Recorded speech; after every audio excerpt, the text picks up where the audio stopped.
Running guys, за өчигдөр эсвэл өнөөдөр өглөө шүн Google корпорац Alphabet санхүүгийн тайлангаа танилцуулсан. Тэгээ хүмүүс Oracle дээр бас яг адилхан, Meta дээр бас яг адилхан энэ компани ерөнхийдөө модж байна гэсэн янз бүрийн fear porn одоо айцыг тараагаа явж байгаа. Google дээр шинжилгээ одоохондоо хийгдэж байгаа маргааш групп дотор тэгээ ганцхан манай school community дотор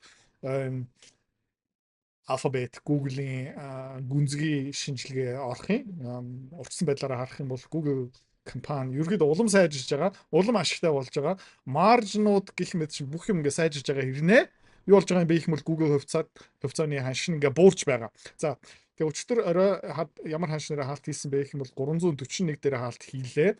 Тэгээд одоогийн байдлаараа 320 хүртэл унтсан байна. Юу гэсэн юм бэ гэх юм бол хямдрал гэсэн үг. Тэгээ хэдүүлээ зүгээр ин хараад үзье. Оргилцгээс унаад retraction хийгээд одоогийн байдлаараа Fibonacci 0.6 дээр ирсэн байгаа. Тэгээ энэ 300 хүртэл унаад ирэх юм бол хэдүүлээ яах юм бэ гэвэл амар ойлгомжтой. Micron дээр хийсэн үйл Meta дээр хийсэн үйлдэл тэ Oracle дээр одоо хийж байгаа үйлдэл ерөнхийдөө адилхан. Хэдүүлээ энэ хаваар Google-ийн хувьцаа худалдаж авах шүү, нэмж худалдаж авах шүү. За хизэнээс түүгээд эхлэх юм бэ гэх юм бол энэ 200 хоногийн moving average дээр ингээд өгөхөд ирээд ирэх юм бол хэдүүлээ Google дээр баг зэргийн позиц нээж эхлэх шүү. За тэгээ Google дээр паниктах юм ерөөсөө байхгүй. Бизнес нь амар гоё. Ашигтай ажиллагаа нь бол хэвэн. Тэгээд хэдүүлээ яах юм бэ гэх юм бол нэмж авах шүү. За тэгээд манай AVGO позиц дээр ер нь бол одоо буцаага жоохон ам орж ийн та санаж байгаа юм бол 370, 380, 400 хавцаа хэдүүлээ AVGO руу орсон. Бас өөрхөн жинтэй орсон байгаа. Тэгээд энэ ерөнхийдөө буцаага дээшээ эргээд эхлэх юм бол хэдүүлээ удахгүй бас баг зэрэг ашиг авч эхэлнэ. Энд дээр нэг сүртэй одоо паниктах яарах юм ерөөсөө байхгүй. За AMD-ийн хувьцаа хараад үзэх юм бол ер нь бол энэ sideways consolidation үргэлжилж байна. ARM-ийн хувьцаа хараад ирэх юм бол хэдүүлээ ингээд харлаа. Энэ 234 дээр ерөөдөө саяхан нэг bounce хийгээд гэхдээ хэдүүлээ энэ 100 хэдэн доллар дээр ер нь бол нэмж орсон. Тэгээ энүүгээр ингээд тэр чигтээ ашиг авч чадсан. Харамсалтай баг дүнгээр орсон л доо. Гэхдээ ARM-ийн хувьцаа ер нь бол double top хийчээд тэгээд ер нь бол хаа хүртэл унах юм бэ гэх юм бол нэг жижигхэн bounce ирээд буцаагаад энэ төвшин рүү хүрээд ирэх юм бол энэ 160-аас 220-ийн хооронд энэ хаваар хэдүүлээ ARM-ийн хувьцаа ерөөхдөө нэмж авахын хүлээж байгаа шүү. Тэр хүртэл зүгээр хэдүүлээ тайм хүлээцгээе. Хувьцааны арилжаа хөрөнгө олт тийм мөнгөөр мөнгө олох амар сонирхолтой байгаа ч тийм. Гэхдээ амар хэцүү. Ихэвч хүмүүс нь ерөөсөж чаддгүй. Ягаад чаддгүй юм бэ гэх юм бол ментор багш байхгүй. Community байхгүй. Одоо сайн сонсоорой. Би school community нээсэн. Тэн дээр юу зааж байгаа юм бэ гэх юм бол энэ толгоонд байгаа хөрөнгө олтын бүх чадвараар чамтай хуваалцаж байгаа. Тэрнээс гадна би ямар хувьцаа хизээ ямар ханшаар хэдэн хуваар авж байгаа юм бэ тэн дээр ил тавигдсан байгаа. Чи нөгөө дүр аж бол. За. Манай community-д нэгдсэн хүмүүс одоо 1 сарын байдлаар доллараар тийм ойролцоо 50-60% өгөөж аль хэдийн авцсан байгаа. За, чи миний энэ чадварыг сурмаар байгаа юм бол энэ видеоны эцэст тийм манаар автна чам дэлгэн мэдээлэл өгнө. Тэгээд school community дотор уулзъя. За, SEC Limited бол эвэндээ энэ дээрээ сүртэнийх ярих юм байхгүй одоо нэг жижигхэн bull flag хийж байх шиг байна. Гэхдээ хэдүүлээ харцгаая. Энэ бишээ хэдүүлээ 80 90 хэдэн доллар дээр орсон одоо хөрхэн ашигтай л явж байгаа. Окей. Nvidia-гийн хувьцаа өчтөр тий та тарч байгаа бол нэлийн хөрхэн candle хийлээ. 204 205 дээр нээлт хийгээд нэг хэсэгтээ бүр 215 хүрээд тэгээ одоо буцаагаар pre-market дээр жоохон уналттай байгаа. Гэхдээ ер нь бол 50 хоногийн moving average-ийг буцаагаад авч чадах юм бол хэдүүлээ энийг хараад үзье. Холоос хараад үзэх юм бол яг хөө энд нэг head and shoulders гэсэн хүмүүс ингээ юм ярьж ийсэн. Гэхдээ миний таамаг юу юм бэ гэвэл одоо Vera Rubin шинэ AI компьютерууд зах зээл дээр одоо гарч эхэлж байна. Тэгээд uptrend нь бол хивэндээ хэдүүлээ бүр logarithmic chart-ыг харцгаая. Тэ. Log chart-ыг харъя. Тэгээд юу харагдаж байна гэх юм бол яг хөө энэ галзуу өсөлт нь ерөөхдөө үеийн ингээ дууссан байна. Гэхдээ ингээ хараад үзэх юм бол ер нь бол өсөлт хിവэрэ хүчтэй байна. За тэгээ энэ тренд лайн хараад үзэх юм бол удахгүй дараагийн leg up ирэх магадлал юм шиг байна. За тэгээ ингээд энийг бас ойрхоноос ингээ хараад үзэх юм бол энэ бас нэг томоохон sideways consolidation явж байна тийм ээ. Ингээд тэгээ энэ хаваар ерөөхдөө consolidate хийгээд энэ хаваар нэг breakout хийх гэж үзлээ. Failдсан. Тэгээ буцаагаад унжийн. Тэгээ одоо удахгүй дараагийн leg up ирэх магадлалтай. Гэхдээ энэ бүх юм юунаас хамаарах юм бэ гэх юм бол Тэгээ энэ hyperscaler-ууд үргэлжлүүлээ хөрөнгө оруулалт хийх магадлал өндөр. Өчигдөөс Google-ийн хувьцаа ягаад унсан бэ гэвэл Google Corporation юу хэлсэн бэ гэх юм бол бид нэр нэмж хөрөнгө оруулалт хийнэ. Capex-а дахиад 5-аас 10 тэрбум доллараар өсгсөн. Юунаас болж байгаа юм бэ гэх юм бол энэ RAM-ны үн өсөж байгаа болохоор за хэдүүлэнгийн багц дотор нэлээд том жин эзэлж байгаа компани юу юм бэ гэх юм бол Micron. Тэгээ хэдүүлээ саяхан Micron-ыг 800 хэд дээр ер нь бол нэмж авсан. Тэгээд өчигдөрөөс хэдүүлээ хөөрхөн ашигтай хүртсэн. Одоогийн байдлаараа зах зээлийн pre-market дээр 980 990 хавцаа ингээ явж байна. За тэгээд ер нь бол энд нэг head and shoulders байсан юм бол одоо энийг negate хийгээд дээшээ өсөх гээд явж байх шиг байна. Окей. Тэгээд яг хоо тайлан гарах нь арай 70 хоногийн дараа юм байна. Microsoft тий 7 хоногийн дараа тайлангаа танилцуулна. Microsoft-ийн юм бол тайлан бас дэжгүй гарч ирэх баха. Энэ 50 хоногийн moving average-аас дээгүүр ерөөдөө гарч чадахгүй. Өчтөр Meta компани бас ерөөдөө цохилт авсан яагаад вэ гэх юм бол дахиад Capex өснө. Тэгээд Meta Corporation ерөөдөө 7 хоногийн дараа тайлангаа танилцуулна. Тэгээд би нэг юм мэдчихэж байгаа заа юу. Юу юм бэ гэх юм бол Mark Zuckerberg, Google гэх мэт шийднэр бүгдээрээ юу хийж байгаа юм бэ гэх юм бол химлэхэн дээр all in хийж байгаа.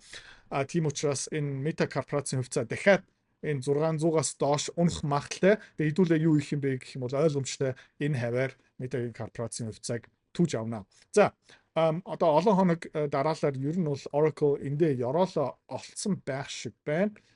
Тайлан гарах арай болоогүй. Гэхдээ хэдүүлээ нэлийн жинтэй одоо Oracle авцсан болохоор тэг нэг жоохон 140, 150, 160 руу өсөх юм бол хэдүүлээ эндээс аюу хөөрхөн ашиг авчнаа. Окей. Жоохон алт ярьцгаая. Тийм саяхан ер нь бол тийм өчигдрийн контентээр хэлж ийсэн ер нь бол энэ uptrend line дээр ингээд 7-оод тэгээ breakout хийх гэж үзэж байна. Миний тамаг юу юм бэ гэх юм бол fake out хийгээд тэгээ 3800 хүртэл унаад тэгэл өсөлтөө үргэлжлүүлэх магадaltaй шүү. Гэхдээ ингээд хараад үзэх юм бол та санаж байгаа юм бол он гарах үеэр би юу хэлж ирсэн бэ гэх юм бол структур байхгүй байна гэсэн тийм. Энэ хаваар олон дахин авсан зарсан хүмүүс ерөнхийдөө байхгүй. Гэхдээ та энэ volume-ыг харж байгаа юм бол volume бол одоо жигт. Окей. Тэгээ энэ volume жигт байна гэдэг чинь энэ үеэр зарж байгаа хүмүүс худалдаж авснаас илүү хүмүүс байгаа гэсэн үг.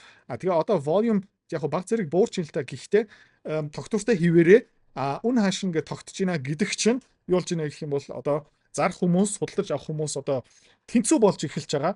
Тийм учраас ерөөдөө энэ зах зээлийн ханш нь унахаа болж эхэлж байна. Гэхдээ миний таамаг юу юм бэ гэх юм бол дахиад нэг удаа хүмүүсийн итгэлийг ингээд тийм хүмүүсийн шунлыг ингээд нэг навс дарсныхын дараа л ер нь бол явах магадaltaй.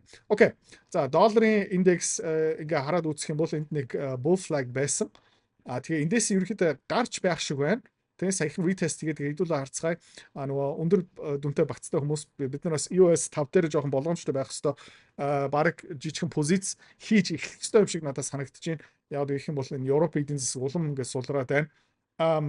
EOS 5 доллар индекс ер нь бол баг яг адилхан тий зүгээр энэ EOS 5 бол зүгээр 5 дахин хөшүүрхтэй болохоор энэ ерөөхдөө ингээд дэшээ явах магадaltaй. Тийм учраас энийг хэдүүлээ хараад энэ еврогийн шорто жинтэй үргэлжлүүлэх үгүй юу хэдүүлээ харцгаая. За манай бууданы long position call option ерөөхдөө айгүй хөөрхөн ашигтай ороод явж байгаа. Тэгээд буута Эрдэнэ шиш хоёлаа ерөөхдөө өсөлттэй байна. За тэгэхээр ингээ хараад үзэх юм бол яг Эрдэнэ шишийн өчигдөр 18-20 дээр хаалт хийсэн бол pre-market дээр жоохон унтсан байна. Гэхдээ бууданы ETF ер нь бол яг энэ descending triangle-аараа ингээ яваад тэг ингээд унаад тэг одоо ерөөхдөө uptrend үргэлжлүүлэх гээд ах шиг байна. Тэг хэдүүлээ энэ wheat-ийнхаа call option маш багаар худалдаж авсан.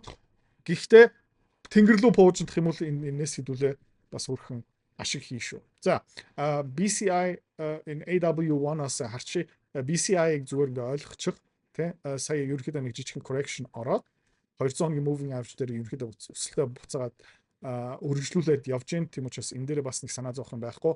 Магадгүй дараагийн нефт ингээ хараад үзэх юм бол ер нь бол тий энэгээр ер нь бол нэг тий triangle wedge үсэд breakdown хийгээд энэ дээр ерөөхдөө 200 хоногийн moving average-с доогоор гарчаад одоо 91 доллар 90 доллар дээр ирсэн байна.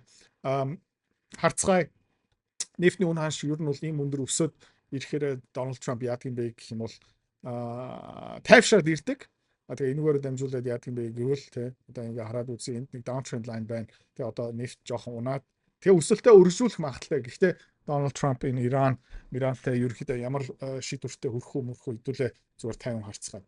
За евро US 5-ыг хэдүүлээ ерөөхдөө ярьсан. Евро юу гэж нэ гэх юм бол энэ bull flag тэгээ 111.15 руу орох нь үгүй хэдүүлээ тайван хүлээцгээ яг ингээд төвчээрээ алдаад эхлэхээр те US 5 руу орё евро шортыг яг төвчээрээ алдсан үедээ ер нь бол яг эсрэг хөдөлгөөн хийдэг тийм учраас ер нь бол евро эсрэг хөдөлгөөн хийх юм бол ер нь бол төгч юм. За тэгээ хамгийн сүүлд хэдүүлээ баг зэрэг биткойн яри энд ерөөхдөө сул хിവэрээ те RSI нь ерөөхдөө өсөж гин гэхдээ өн хааш нь ерөөсөө явж өгдөггүй. Тэгээд биткойн дээр BITI эсвэл ямар нэгэн өөр шорт хизээ их юм бэ гэх юм бол нөгөө ашиг эрсдлийн харьцаа таарах үедээ гой байх үедээ магадгүй 69 71 72 мянган доллар хүрээд ирэх юм бол хэдүүлээ яах магадaltaй юм бэ гэвэл энэ биткойн дээр шорт хийх магадaltaй шүү. За тэгээд хамгийн сүүлд хэдүүлээ юу хармаар байна гэх юм бол энэ ION Q хармаар байна. Ингээд зүгээр ингээд тэ зураас шиг ингээд нафс унлаа. Энэ хавийн ерөөхдөө supportн дээр одоо амьсгаагаа авч байна. RSI баг улаарч ийсэн одоо буцаад дээш өсөж чинь. Там юу юм бэ гэх юм бол энэ жоохон өсөөд тэгээ хэдүүлээ дараагийн юун дээр шортын тэгээ өчтөр хэдүүлээ юу исэн бэ гэх юм бол stop loss-а дээшлүүлсэн. Та бас stop loss-а баг зэрэг ингээд дээшлүүлээрэ хэдүүлээ юугаараа хөрөнгө оруулалт хийсэн бэ гэх юм бол та бүгдээрээ мэдж байгаа ION Z. Тэгээ ямар хаашин дээр хэдүүлээ энийг авсан бэ гэх юм бол 2 дээрээ авсан одоо 5.5 дээр явж ийн ерөөхдөө яг тэгээ 2.1 дээр одоо тэгээ 130% ашиг энэ дээр хэдүүлээ гусцсан шүү. Тэгээ одоо юу хэлэж байна гэх юм бол дахиад жоохон унаад stop loss trigger болох юм бол trigger болно. Гэхдээ дараагийн үед нөгөө RSI бүх индикаторууд нь ашиг эрсдлийн харьцаа маш эрүүл байх үед нь хэдүүлээ ION Z дээр эргээд орох цаг болно. Окей. Өөр нэг сүртэй ярих юм байхгүй. Yen men ерөөхдөө хэвэндээ ингээд дээшээ явж лайн хизээ нэг цагт дахиад нэг breakout дээшээ хийх бах. Их Британий фунт ерөөхдөө сул хിവэрээ ер нь бол энэ Их Британий фунт дээр удахгүй хэдүүлээ бас нэг арилжаа хийх бах. Их Британий засгийн газрын бонд ерөөхдөө бас амар сул харагдаж байна. Германы засгийн газрын бонд бас амар суг явж байгаа. Сайхан нэг fake out breakout хийх гэж үзсэн. 200 оны moving average дээр failed энэ нафс унтсан. No VIP батцтай хүмүүс хэдүүлээ 127 126 дээр short хийгээд ер нь бол одоо бараг 3-4 мянган доллар та ашиг хийсэн сууж байгаа хаа. Тэгээ удахгүй энэ FGBL дээр хэдүүлээ бас тодорхой хэмжээнд ашиг авах хаа. За тэгээ миний анхаарлыг бас нэлээд татж байгаа ханшин юу юм бэ гэх юм бол энэ байна. Энэ юу юм бэ гэх юм бол Голландын natural gas-ны үн та харж байгаа юм бол энэ наадмын өмнө тийм Голландд газ амар хямдхан байсан тийм нэг чинь ойролцоо нэг 40 доллартай байсан бол одоо 60 хэдэн доллар руу ингээ өссөн явцсан байна. Та харж байгаа юм бол богино хугацаанд 55% өсөлттэй явж байгаа. Тэгээ цаг хугацаа ингээ буцаагаад ухраад харах юм бол энэ бол юу ч биш. За ёо. Яг гэх юм бол энэ Орос Украины дайн эхэлж байхдаа энэ зүгээр тэнгэр рүү явсан байгаа гэсэн. Тэгээ нэг хэсэгтээ бүр мегаватт еврогоор ингээ хараад үзэж байна те. Орилцын хаана байсан бэ гэх юм бол яг энэ байна. Тэ 1 мегаватт тэ газ хэдэн бэ гэх юм бол 346 евро байсан бай. Тэгээ буцаагаад унтсан. Энэ бол тэр чигтээ нөгөө parabolic тэ нафс уналт тэгээ ингээ base built гэж энэ sideways consolidation. За тэгээ энэ өшөө дээшээ явах магадaltaй. Хэдүүлээ харцгаая. Окей. Арилжаа хийх юмнууд зөндөө байна. Зүгээр хэдүүлээ одоо юу хэлэх хэрэгтэй бэ гэх юм бол маш тайв. Тэ эрсдэл өгөөч харьцаа бидний талтай байх хэвээр. Тэрийг хүлээж байгаа. Тэгээ тухайн үед хэдүүлээ хөрөнгө оруулалт хийш үү. За bye guys. Хэрвээ та манай эдгээр цэцэрлэг бит хоёрын Earn Invest Be Free School Community-д нэгдэхийг эсвэл яг одоо үзэж байгаа бичлэгийнхаа хамгийн ихний линктээр дараарай. Линк дээр дарснаар манай School Community-гийн ерөнхий мэдээлэл гарч ирэх ба хамгийн түрүүнд та school дээр өөрийнхөө профайлыг үүсгэх юм. Профайлаа үүсгэхийн тулд та заавал нэг зураг, өөрийн овог, нэр болон мэйл хаягаа оруулах шаардлагатай. Профайлаа үүсгэсний дараа та join гэж дараад Visa карта холбоно. Visa карта холбосноор сарын 29 долларын төлбөр нь шууд татагдаад та манай community-д нэвтрэх эрхтэй болно. Манай community-д орж ирснээр юу байгаа юм бэ гэвэл одоо аль хэдийн 10 компанийн үнэлгээ, түүний Excel файл, давтамжтай ордог зах зээлийн шинжилгээ, судалгаа болон анхан шатны бүх суурь мэдээллүүд орсон байгаа. Мөн та надтай холбогдоод бүх зүйлээ асуух боломжтой. Хэрвээ танд сонирхолтой санагдчих байвал манай community-д нэгдээрэй.